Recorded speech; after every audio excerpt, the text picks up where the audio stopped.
వల్ల ప్రపంచంలోని ఏ శక్తి రామచంద్రని రక్షించలేదు. సూరజ్ సింగ్ సాబ్ court మార్షల్లో presiding ఆఫీసర్గా ఉండడము, అవతల వ్యక్తి బతికి బట్ట కట్టడం కూడా అసాధ్యం. దిక్కచ్చా, నువ్వు ఆర్మీలో కొత్తగా చేరావు, అందుకే ఆ మాట అడుగుతున్నా. 10 కోర్టు మార్షల్ చేశాడు ఆయన, 10. ఇంతవరకు నేరం చేసిన మనిషి ఎవరు ఆయన పులి పంజా నుంచి తప్పించుకోలేదు. ఇహ రామచంద్ర పని Govinda Govinda.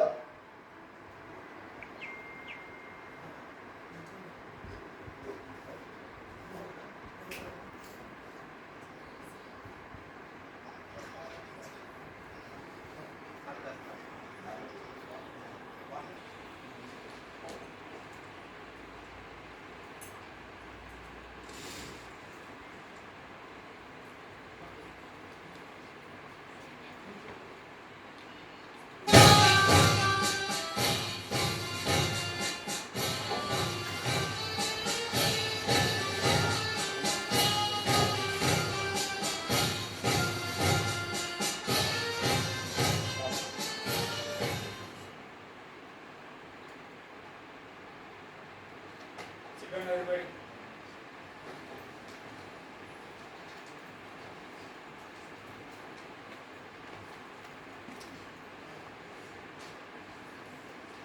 Mencuri turun pasang tanaman orang.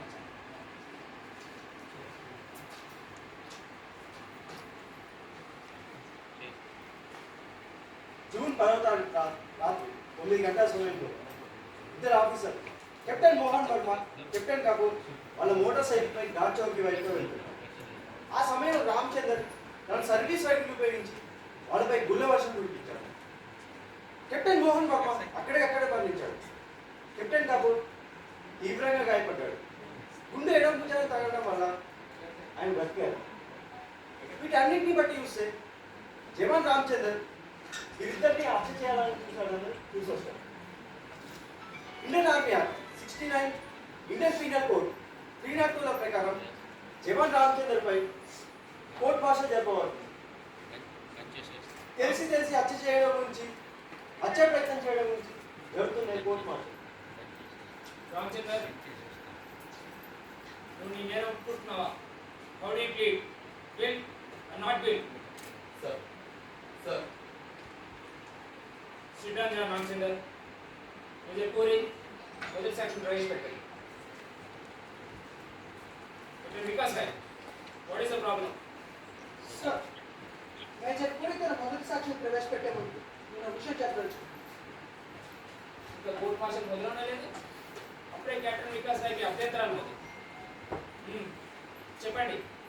Sir, major puri అనేక మార్లు జవాన్ రామచందర్ అని సంబోధించారు. మరి ఏమని పిలవాలి? జవాన్ కాదు, సవార్. What the hell do you mean? జవాన్ అంటే ఏంటి, సవార్ అంటే ఏంటి? రామచంద్ర ఆర్మీలో జవాన్ కాదు. సార్, తేడా ఉంది. మీరు ఇప్పటికి చెందిన కాదు కదా, నేను మిమ్మల్ని మెడికల్ విభాగం కలగలను. రామచందర్ భక్తబంద్ రెసిడెంట్కి చెందిన మనిషి. అక్కడ వాళ్ళని సవార్ అంటారు, జవాన్ అంటారు. సార్, కెప్టెన్ రాజ్ చెప్తుంది కరెక్టే. సర్కారీ వకీలు మేజర్ పూరి సవార్ రామచంద్రన్ పిలవడం కరెక్టే. కానీ డిఫెన్స్ కౌన్సిల్ వారు ఈ కోర్టు మార్షల్ ప్రొసీడింగ్స్ని తప్పుదారి పట్టించడానికి సిద్ధపడడం లేదు కదా. సార్, మీలాంటి జడ్జి కాదు. మా డిపార్ట్మెంట్ నియమించినప్పుడు క్రిటికల్ మిస్టేక్స్ అన్నమాట పొరపాటు కూడా రాకూడదు. అయినా ఓ జీవన్ మరణ సమస్య టెక్నికల్ మిస్టేక్స్ మీద ఆధారపడి సత్యం మీద ఆధారపడి సత్యం మీద. Captain Vikas Rai, court martial ఎంతవరకు అవసరమో అంతవరకే మాట్లాడండి. కెప్టెన్ వికాస్ రాయ్నే కాదు, ఇక్కడ నేను అందరికీ చెప్తున్నా, అర్థం లేని వాద వివాదాలతోనూ అభ్యంతరాలతోనూ కోర్టు సమయాన్ని వృధా చేయకండి. సార్, జడ్జి అడ్వకేట్ గా కూడా అభ్యంతరం సరైనది అన్నారు. సవార్ రామచంద్రని పిలవడమే సమస్యతం అన్నారు. మరి మీరు నా పిలుపుని సమయం వృధా చేసే ప్రక్రియ భావించిన పక్షంలో మీరు ఇంకెవరైనా డిఫెన్స్ కౌన్సిల్ తీసుకొచ్చి. డోంట్ థ్రెటన్ మీ. రామచంద్ర హత్య చేశాడన్న సంగతి ఇక్కడ వాళ్ళందరికీ తెలుసు, పేపర్లో కూడా వచ్చింది. స్వయంగా తానే ఒప్పుకున్నాడు.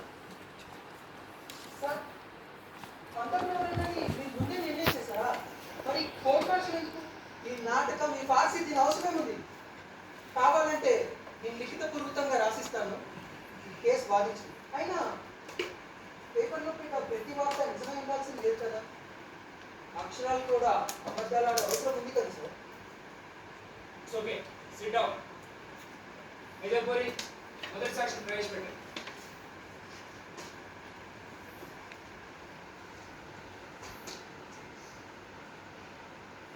నా మొదటి సాక్షి ఈ రెజిమెంట్ చెందిన సుబేదార్ బల్వంత్ సింగ్.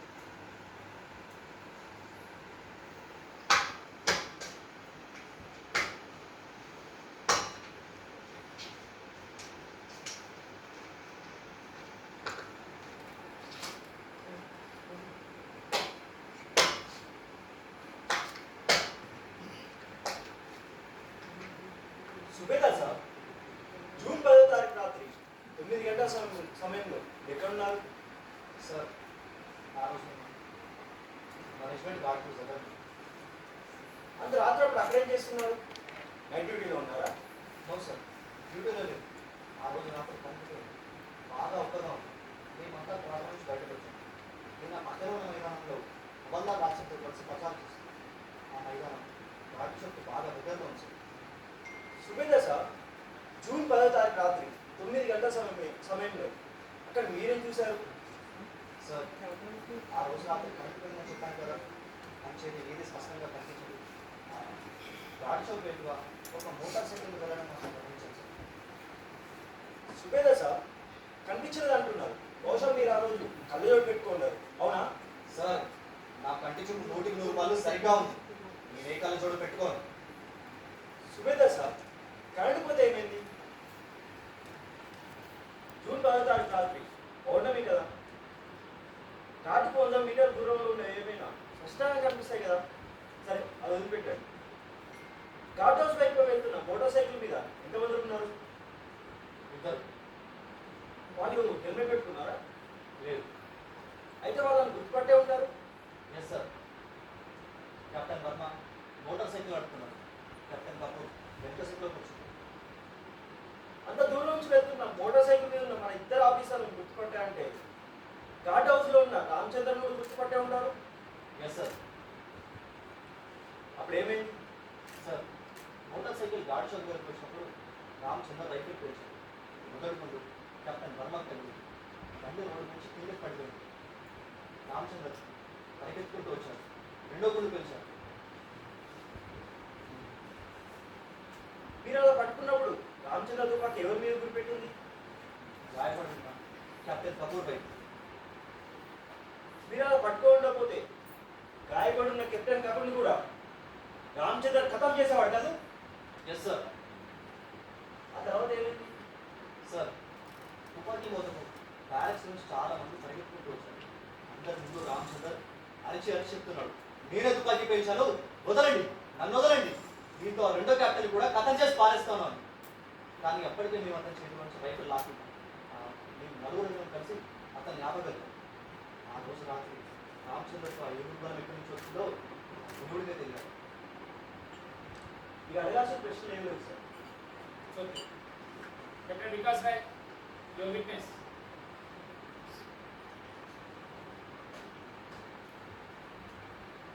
సుబేదార్ సార్, ఇప్పుడు రామచంద్ర ఎక్కడి నుంచి తెలుసు? సార్, 3 ఏళ్ళ బట్టి ట్రైనింగ్ సెంటర్ నుంచి తిన్నగా రామచందర్ మేనేజ్మెంట్గా పోస్టింగ్ మీద వచ్చాడు.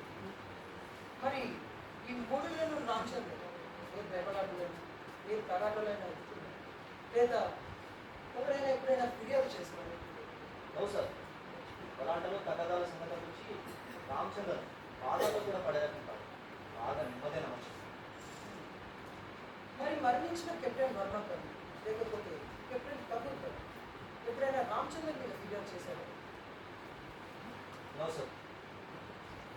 మరి మరణించిన కెప్టెన్ వర్మను ఎందుకు హత్య చేసినట్లు, కెప్టెన్ కపూర్ మీద హత్య ప్రయత్నం ఎందుకు చేసినట్లు?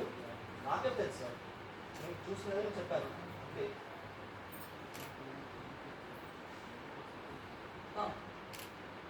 సరే సుబేదార్ సార్, మరి ఆ నాటి రాత్రి మన సంగతి ఏమిటి సార్, ఏమిటి మీరు అడిగేది? పాస్పోర్ట్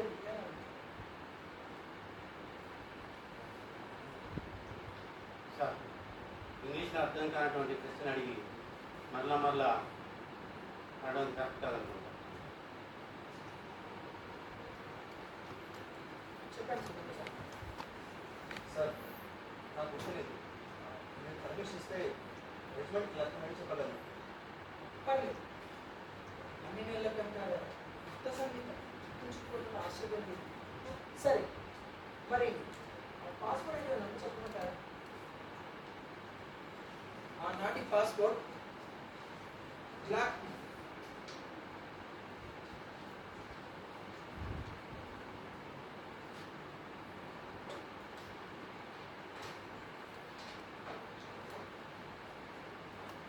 నిజమే, ఆనాటి పాస్వర్డ్ బ్లాక్ మూన్. సుబేదార్ సింగ్, మీకు హత్యకు సంబంధించి అన్ని విషయాలు గుర్తుండవలసింది. సుబేదా సార్, ఆనాటి రాత్రి మీరు అక్కడే ఉన్నారు. ఆ ఇద్దరు వ్యక్తుల్ని స్పష్టంగా చూశారని తెలుసు.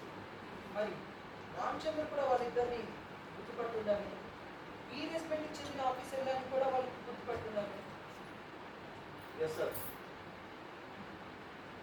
మరి ఆఫీసర్లు గుర్తుపట్టే పక్షంలో సిపాయిలు పాస్పోర్ట్ అడగాల్సిన అవసరం లేదని మీకు ఏమైనా చెప్పారా? సార్, అలాంటి సలహా ఇవ్వడానికి నేనెవరిని? రాడ్ డ్యూటీలో ఉన్న ప్రతి మనిషి ఎట్టి పరిస్థితులను మర్చిపోయే వాళ్ళని ఆపాలి, పాస్వర్డ్ అడగాలి. నాకు 20 ఏళ్ళ సర్వీస్ ఉంది, నచ్చలేని సర్వీస్. నా కామతం తెలియాలనుకుంటున్నారా? సరే. మరి రామచంద్ర అప్పుడు ఏమైనా సవాల్ చేశాడా? అంటే ఆగండి, మీరెవరో చెప్పి మరీ వెళ్ళండి అని సవాల్ చేశాడా? సార్, రామచందర్ ఆగండి, మీరు ఎవరో చెప్పి మరీ సాగండి అని ఉంటే నేను చూడడం గురించి మాట్లాడుతున్నాను. చెప్పండి, మీరు ఆ రోజు చూసారా అతను సవాల్ చేసింది లేదు? అవును సార్, నేను అదంతా కళతో చూశాను. సరే, మీరు వినలేదు. మరి ఈ ఆగస్టు 15 మీరు ఢిల్లీలో ఉన్నారా? లేదు. ఎందుకు? మరి ఎర్రకోట చెప్పండి. ప్రధానమంత్రి గారు ప్రచారం కూడా చేశారు. బహుశా మీకు తెలియకపోవచ్చు, ఎందుకంటే మీరు ఆ రోజు ఢిల్లీలో లేరు. మీరు చెప్పండి. ఆ రోజు ప్రధానమంత్రి గారు భారతదేశం తన శత్రు సైనికుల్ని వెంటాడుతుంది అని ప్రకటించారు. మీరు ఆ రోజు ఢిల్లీలో లేరు కదా. అంటే దీని ఉద్దేశం పై ప్రకటనలో ప్రధానమంత్రి గారు ఆ ప్రకటన చేయనే లేదు, ఎందుకంటే మీరు వినలేదు. సార్, నేను అంతా నా కళతో చూశాను. నేను చూడడం గురించి మాట్లాడలేదు సుబేదార్ సాబ్. మీరేం విన్నారో అది చెప్పండి. నన్ను చెప్పమంటారా? మీరు ఆ రోజు 510 మీటర్ల దూరాన్ని ఉన్నారు. ఆ రోజు మోటార్ సైకిల్ శబ్దం కూడా మీకు వినపడుతుంది. అంటే రామచందర్ చేసిన సవాలు మీకు వినపడే అవకాశమే లేదు. సార్, నేను 100 మీటర్ల దూరంలోనే ఉన్నాను. మేజర్ పూరి, మీరు 100 మీటర్ల దూరంలో ఉన్నారు. అది ఏమాత్రం నిజం కాదు. అది మీరు గుడ్డిగా నమ్మేస్తున్నారు. ఆ రోజు మీరు నిజంగా 510 మీటర్ల దూరం ఉన్నారు.